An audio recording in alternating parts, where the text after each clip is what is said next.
Siapa yang tidak pernah mendengar nama Prabu Siliwangi? Seluruh Nusantara hingga Singapura mengenalinya. Namun Sobat Tapak Astral, tentu masih banyak yang tidak tahu bahwa Prabu Siliwangi yang melegenda itu adalah Prabu Siliwangi ketiga yang sudah muslim. Sebab Siliwangi adalah julukan kehormatan bagi Maharaja Sunda yang menguasai hingga luar Sunda. Sili artinya pengganti dan wangi artinya harum.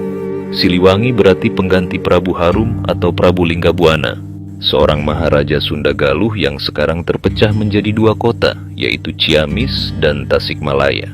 Setelah beliau wafat, dari sinilah muncul gelar Siliwangi. Yang pertama, Prabu Niskala Wastukancana, berkuasa tahun 1371 sampai 1475, dikenal sebagai Prabu Siliwangi, raja yang bijaksana dan memimpin kerajaan dalam masa keemasannya.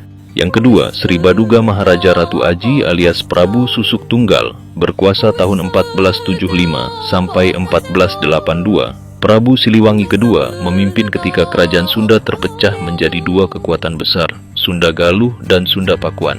Yang ketiga, Jayadewata Pamanarasa, Sri Baduga Maharaja Ratu Haji Inggaluh Pakuan Pajajaran, berkuasa tahun 1482 hingga 1521. Prabu Siliwangi ketiga yang berhasil mempersatukan kembali kerajaan Sunda Galuh dan Pakuan. Beliau seorang muslim, juga mengokohkan kekuasaan Sunda dan membebaskan upeti pada kerajaan-kerajaan di bawahnya.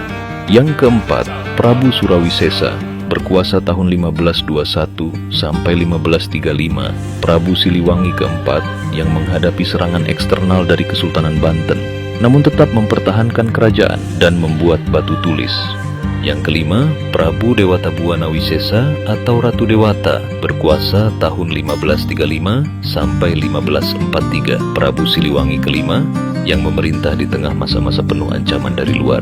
Yang keenam, Prabu Sakti atau Ratu Sakti, berkuasa tahun 1543 sampai 1551. Prabu Siliwangi keenam yang melanjutkan perjuangan melawan musuh-musuh kerajaan Sunda. Yang ketujuh, Prabu Nilakendra Toha Andimajaya, berkuasa dari 1551 hingga 1567. Prabu Siliwangi ketujuh yang berusaha mempertahankan Pajajaran di tengah desakan kekuatan baru di Nusantara. Dan terakhir kedelapan, Prabu Surya Kancana atau Prabu Ragamulya, berkuasa tahun 1567 sampai 1579. Prabu Siliwangi kedelapan, raja terakhir yang menyaksikan perang saudara, perebutan kekuasaan, runtuhnya Pajajaran ketika ibu kota kerajaan jatuh ke tangan Maulana Yusuf dari Kesultanan Banten yang juga cucu Prabu Siliwangi ketiga. Nah Sobat Tapak Astral, itulah 8 Prabu Siliwangi. Namun begitu kokohnya Pajajaran, sehingga keruntuhannya juga bukan karena kerajaan lain, melainkan keturunan sendiri. Ikuti Tapak Astral buat kamu yang open mind.